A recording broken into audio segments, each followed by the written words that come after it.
order.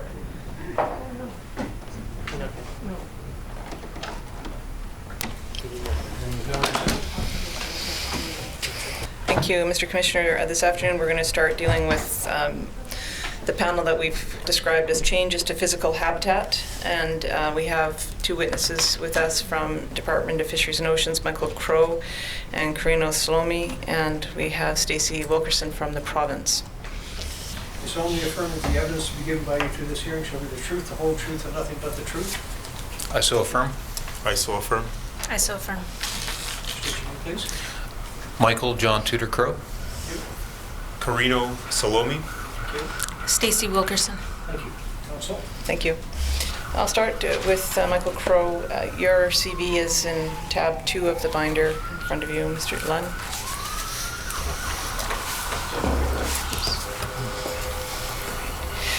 So you are the, well, maybe you can just describe, what's your current title with the department? I am the section head for the Habitat Management Program for the Southern BC Interior area of BC Interior for the Department of Fisheries and Oceans Habitat Management Program. Okay, and this is the branch that's now been renamed, is that right? Right, we were the Oceans Habitat and Enhancement Branch. We are now the Ecosystem Management Branch due to a recent change announced officially in Pacific Region in April. Okay, so if we refer to OHAB, that's your department, but you've got a new name. That is correct. That's more likely I'm going to make that mistake than remember the new name. All right, and you've been with DFO for 16 years? That's correct. Right. And as you said, you're in the BC Interior, and what part of the Fraser system does that cover?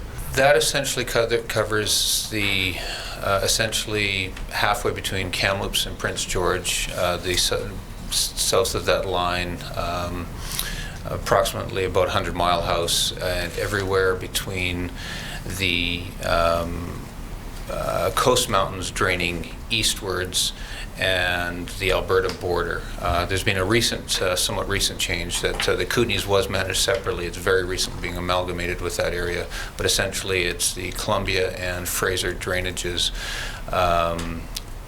south of approximately 100 Mile House. And where does it end in the southern end?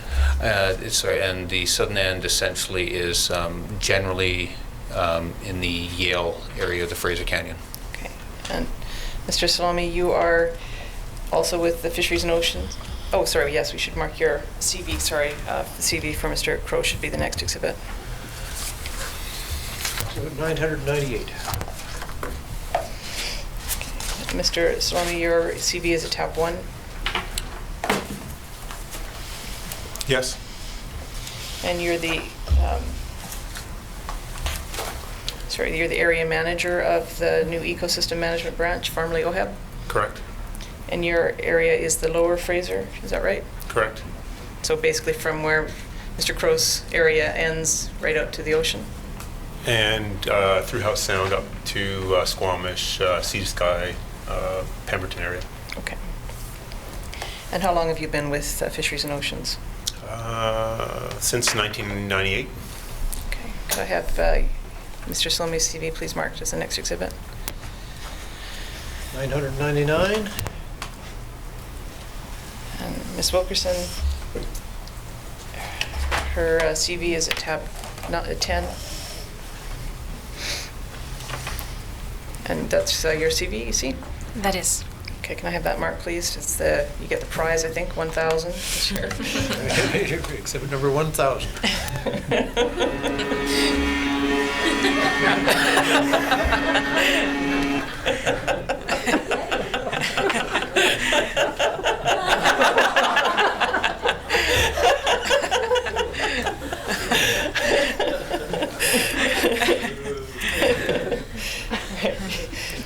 Ms. Wilkerson, you are with the Ecosystems Branch in the Ministry of the Environment in BC.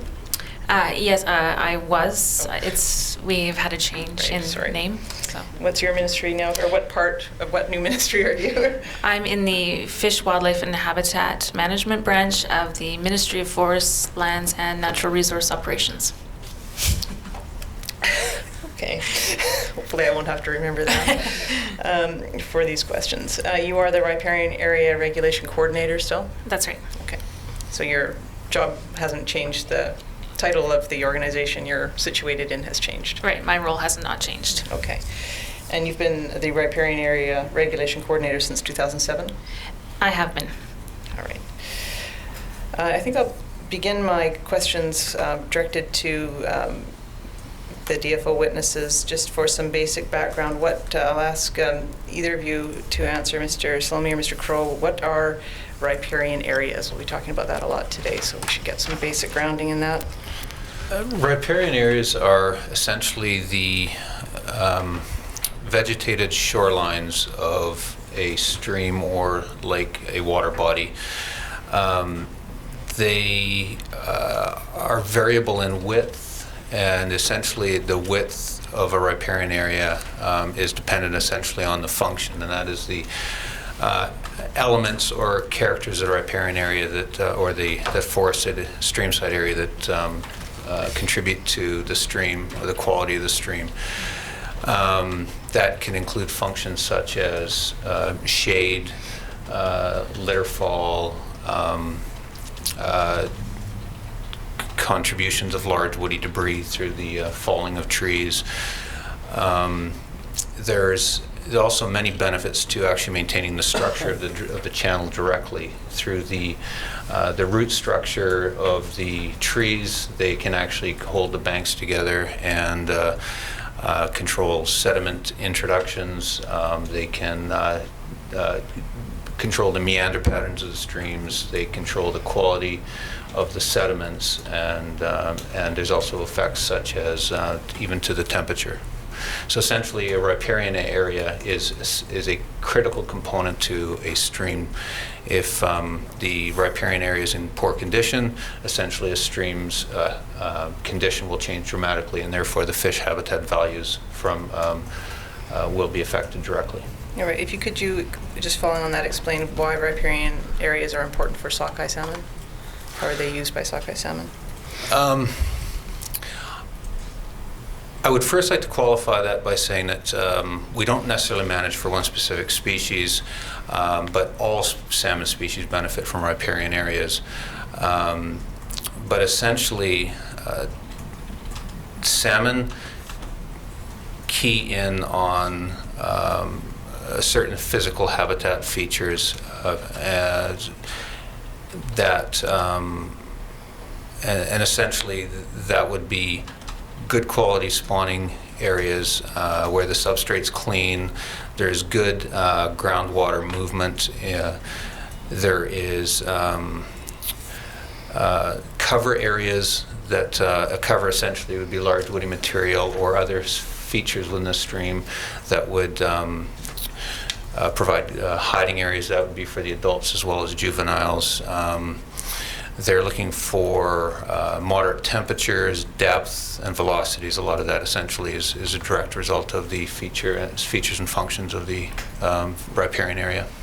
Okay, Mr. Salome, in the Lower Fraser, in your area, what kinds of riparian areas are of importance for Fraser River sockeye? Quite similar to the interior area.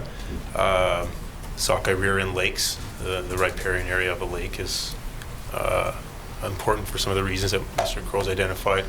And similarly, the spawning areas within a stream are dictated by riparian areas. And in the Lower Fraser, there's also stream rearing sockeye. The juveniles have a life phase where the quality of the riparian area in the areas that they rear is important as well. Excuse me, can I offer one more piece I forgot to mention? Something quite important for some stocks of or conservation units of sockeye is that they will actually spawn along shorelines of lakes. So they don't only spawn directly within streams, but like I say, in lakes as well. And therefore, the riparian areas on lake shores are critical as well to ensure that the spawning quality of those shoreline areas is productive, as well as providing good cover for the juveniles, particularly those that emerge either from the lakes or from the streams and are looking for a transitional area as they get ready to move deeper into the lake. And are the majority of, not all of them, but the majority of the lakes in which salmon, Fraser River sockeye salmon rear in your area, Mr. Crow? Sorry, can I? Are the majority of the rearing lakes for Fraser River sockeye in your area? That is correct. Ms. Baker, can I just ask, while you're on defining this, relate riparian areas to habitat, because we've used that term throughout these proceedings. I take it we're talking about similar but not necessarily the same definition for habitat as you are for riparian areas? We consider riparian areas a critical part of the habitat. They are actually a component of the habitat in that they contribute shade, which moderates temperatures. There is leaf litter and other nutrient drops that the fish depend upon. The trees that fall become cover and change channel structures and provide direct cover, as well as maintaining the channel shape, sediment quality, control groundwater. So essentially, we manage riparian areas as a critical component of fish habitat. And what else would be included within the definition of fish habitat beyond what you've just described as riparian areas? There would be water quality parameters that would be part of fish habitat. But essentially, the life cycle of the fish, the fish are dependent on different habitat units throughout the life cycle. So part of that would be the freshwater stream component, freshwater lake component, both the inshore transitional period when they first emerge, but there's a habitat requirement for the deep water portions of lakes as well. Then there's the migratory habitat, which is essentially where they need to transfer to the marine environment as well as migrate back up as adults. Therefore, we're interested, and it's very important that they have, we're protecting those critical migratory routes. The estuary piece, as they are transitioning to the marine environment as well as the marine habitats. But for the streams and lake shores, we consider the riparian areas to be an integral part of that habitat. And just finally, when you use the term ecosystem, where does riparian areas and the habitat you've just described fit within the concept of ecosystem? I guess I'm not quite sure, but we consider, I would say, an integral part of the ecosystem. Yes, it's the fish habitat would not essentially function very productively if there was not that riparian component to that ecological unit. Thank you. Thank you. I'd like to just continue with you, Mr. Crow, and then I'll ask Mr. Salome just to chime in with any risks that are more specific to the lower Fraser. So I wanted to ask, what are the primary risks and sources of risk to riparian areas which supports sockeye salmon habitat? Within my area, there's a wide spectrum of risks to riparian habitat, and that essentially is many of the land and water use activities we see occurring have a potential and frequently affect fish and fish habitat, including riparian areas, where transportation corridors and infrastructure systems often run parallel to our water bodies. That's roads, rails, pipelines, transmission lines. With regular crossings, we have urban development issues, settlement of construction of buildings, both residential and commercial, often are in close proximity to water bodies. Recreational developments, both of a sort of single-family dwelling to multifamily resort type developments with associated marinas, boat launches, and so on, will have regularly have likelihood of impacts to fish and fish habitat for sockeye. There's a component here, which is that much of the BC interior is quite mountainous. Well, much of BC is quite mountainous, so settlement patterns are often in the lower valley bottom areas. So there's a constraint, a landscape constraint, that pushes a lot of settlement to be in quite close proximity to streams. Added to that, water is a very attractive feature that draws people to want to be in very close proximity to it for many reasons, many of which is personal pleasure and recreation. In the interior, have you experienced an increase in recreational development on the lakes in the last, say, 10 years? Most definitely. There has been a very substantial rate of increase in recreational development throughout the southern interior. Now, I appreciate that part of my answer expands to the Okanagan, which does not have Fraser sockeye, but even added to that, the Shuswap area, the Thompson Nicola, there's a great amount of effort to expand recreational opportunities along our lake shores. That's particularly prevalent in the Shuswap drainage. It's a very, very popular lake. There's a lot of money coming from Alberta, the lower mainland, and even overseas to expand recreational resort opportunities. There has been a slowdown over the last 3 years with economic change, but if you take it out to the last 10 to 15 years, a very marked increase in the numbers of resorts, redevelopment and expansion of recreational properties, marinas, houseboats, and other recreational type activities. Thank you. And Mr. Solmy, are there other risks in your area that are of particular interest beyond what we've just heard about? The risks in the Lower Fraser are similar. The recreational component is somewhat less significant,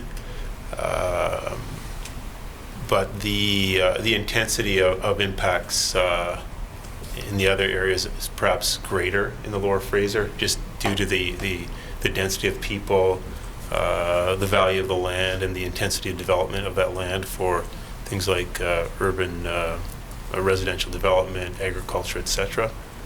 The other thing is in the Lower Fraser, a lot of the watersheds which feed into the Fraser River itself are highly developed, highly urbanized, and so there are significant impacts on the streams which feed sockeye habitat.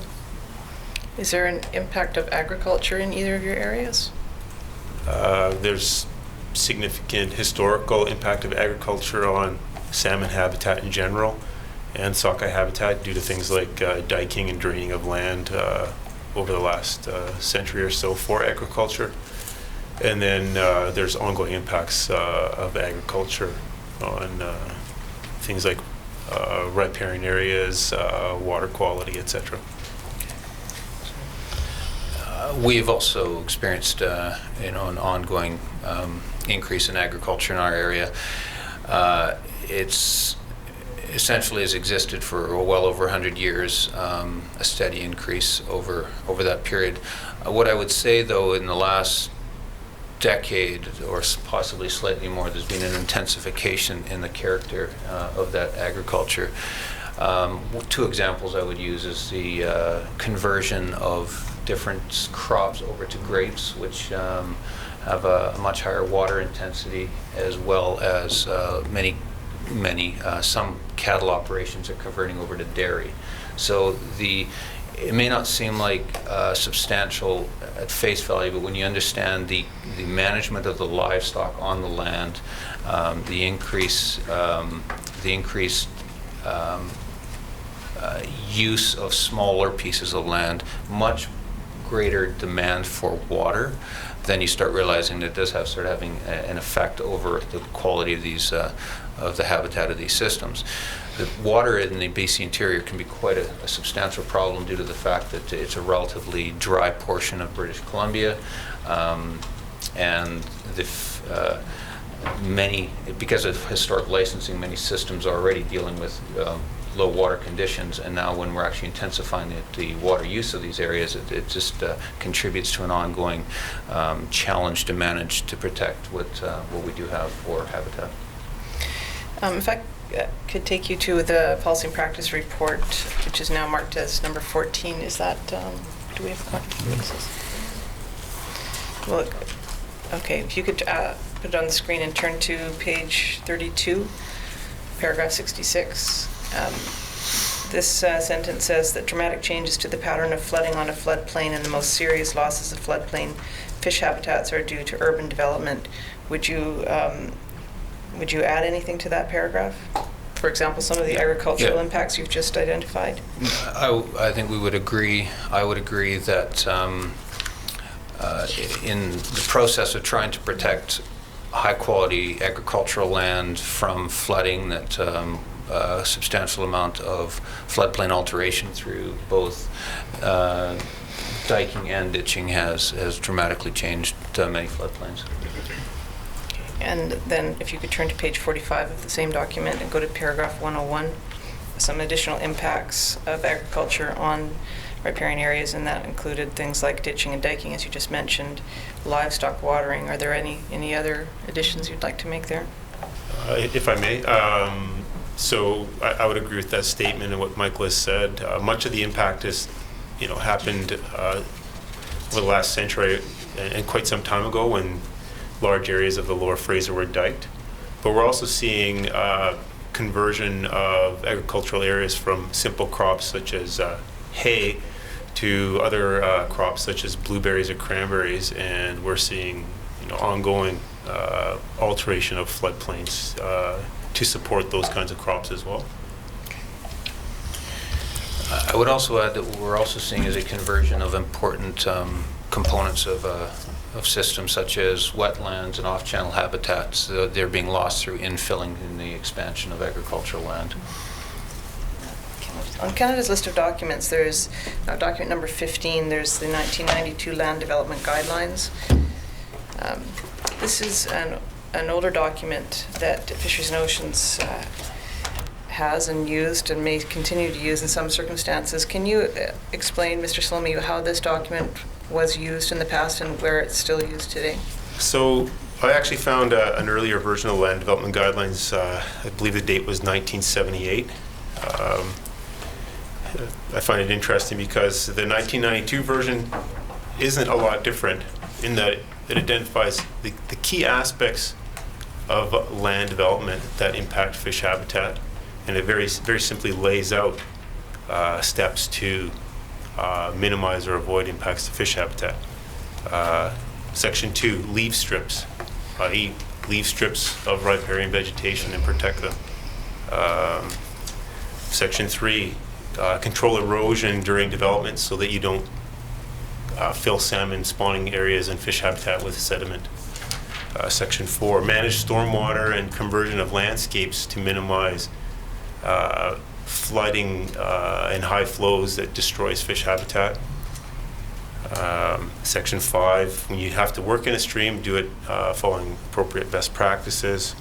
And include sections like 8, which provide examples of model development to minimize impacts on fish habitat. Okay, and how was that actually used in your work?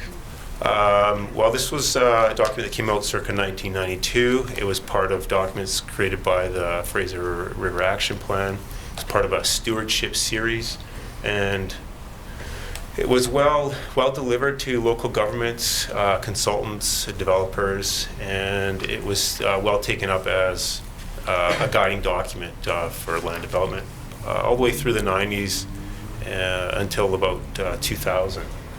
When there was a realization that it did need to be updated, there was newer technologies and better approaches. That being said, it's still often referred to by people as a general guidance document because it's straightforward and simple, and IDs the kinds of things that need to be considered. So is this a primary tool at the moment in your work? Like I said, around 2000, it was obvious that there was need to update this document, and there was some efforts with the province to be less engaged in project review of individual projects to more of a results-based approach. So there was an effort to produce more of a general guidance document that was updated. There's an in-stream works and best practices document from 2004, for example. The streamside protection regulation, which was introduced circa 2001, which was replaced by the riparian areas regulation, or updated by the riparian areas regulation, sort of takes care of the leaf strip component of this document. So it has been replaced by similar but less consolidated documents. Could I have this? If I could Yeah. offer, I think what I would say is it was foundational to the habitat management program. It was an attempt to try to take a lot of development issues and try to provide guidance and direction on how they should be managed to in a manner that would minimize or prevent impacts to fish and fish habitat. So I would say it was an early document that tried to codify or standardize how development should be approached in BC. And I should recognize that it was a joint document between DFO and the province of British Columbia. Okay. Could I have that mark, please? Just the next exhibit. Exhibit 1001.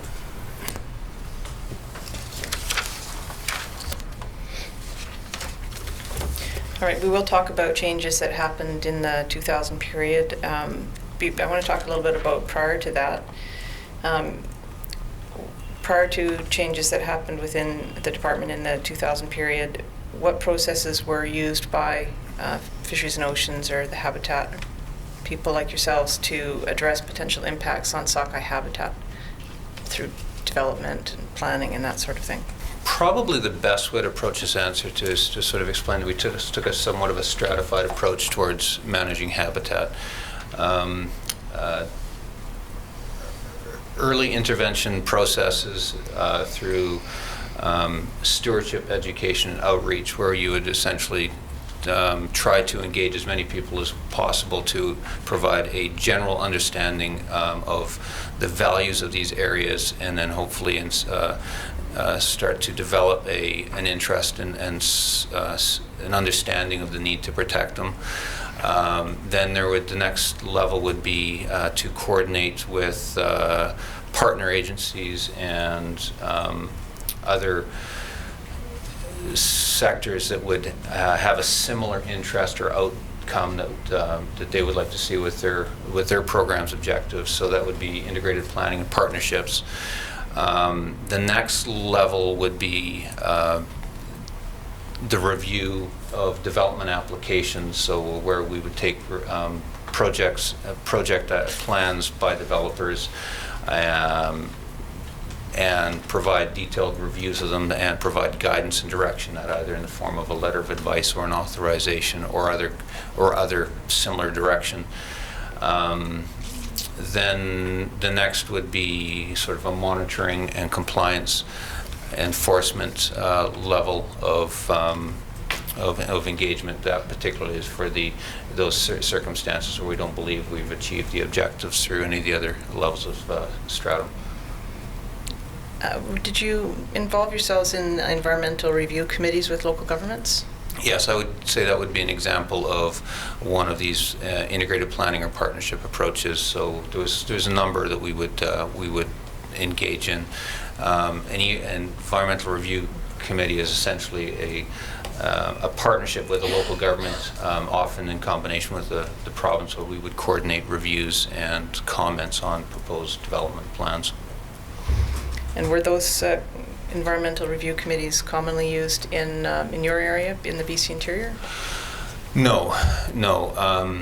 We had one with the City of Vernon. We had attempts at starting something similar with a number of other local governments, but what I would say is that compared to what I saw in the Lower Fraser Valley, we didn't necessarily have the same degree of cooperation or sophistication with local governments in the interior where they were ready to engage with us in those types of partnerships. It was an objective we would like to have gotten to, but we had definitely varying degrees of cooperation with the province of BC, but not as much success with local governments. And Mr. Salome, they were actively used in the Lower Fraser, is that right? They were really essential to delivering fish habitat protection in the Lower Fraser due to the volume of projects and the amount of work. We found them quite useful. For example, the city of Surrey is very large, rapidly developing, significant annual maintenance budget, just with the municipality itself, significant development. There was no way that the provincial group could handle all the water act referrals they were receiving, and there's no way that the Department of Fisheries could review all those projects. So we would sit down together, the province with their legislation, DFO with our legislation, and the local government with their tools to figure out how we could streamline basically review of projects and development proposals. So at the simplest level, we did things like map all the water courses and codify them. And then when the municipality did their massive annual maintenance works, they would know what kind of an approach to apply in each of those water courses. We might only review one group document as opposed to numerous individual works. The planning phase, we had both provincial and federal experts there to work with the local government to identify appropriate bylaws or development of OCPs that would help protect fish habitat as they grew. And a lot of the municipalities did adopt standards, for example, like those in the land development guidelines. Some of the regional districts as well were involved. For example, we partnered with the Fraser Valley Regional District to do an inventory of streams that would help aid in development planning or in maintenance activities. Right. And I understand in the 2000s, in that period of time, there was a change in your group, OHEB's relationship with the province and the areas and how habitat was managed. And can you confirm that and tell us a little bit more about it? Basically, the provincial ministry in our area indicated they would be no longer actively involved in reviewing individual projects, and they would be moving to more of a results-based approach, one of providing standards and guidance documents, but not one of being actively engaged in ERCs or project review. They still were involved to some extent in some key areas. They still had a representative, for example, on the Burrard Inlet and Fraser River Estuary Management Program, ERCs, but for the vast majority of the area, they were not involved. And what did that mean to DFO? Oh, it left a vacuum. Most people were under the impression that they had to submit something to somebody if they were going to work near stream, and so DFO began receiving all of those quote referrals. So we had to fairly quickly put in measures ourselves to cut off that workload in a reasonable way. So we put together our own information requirements document to help guide individuals in terms of what information they would need to submit if they're working near a stream or not, depending on the nature of their programs. We also worked with the province a little bit to prepare a number of fact sheets and eventually, for example, update the 2004 in-stream works best practices document that helped guide people in their project planning around fish habitat so they could, to the extent possible, avoid impacts and therefore avoid the need for us to review their work. It still meant we had to review those projects that did impact fish habitat and would require Fisheries Act authorization, but we did put guidance in place to stave off the lower impact projects. And did you have this? Well, I wonder if I could ask Mr. Crow if it was the same in BC Interior, and then that would be the last question on this topic. Was it the impact the same in BC Interior? It was quite similar, yes. So with the provincial changes in approach, we definitely had, we described it as referral streams drying up. We had relied on provincial regulations and systems to bring development applications to us. They essentially no longer existed. for the most part. We did, however, we were able to manage a number of relationships with provincial colleagues that essentially at a collegial level where they agreed to continue working with us, and we maintained particularly one important referral stream, that being Water Act referrals out of the Ministry of Environment in the Kamloops area. But yeah, there was a period where, and we still are affected by the fact that types of projects we traditionally reviewed, provided comment and guidance on, did dry up. Thank you. We could break now for the day. Hearing is now adjourned for the day, and we'll resume at 10 o'clock tomorrow morning.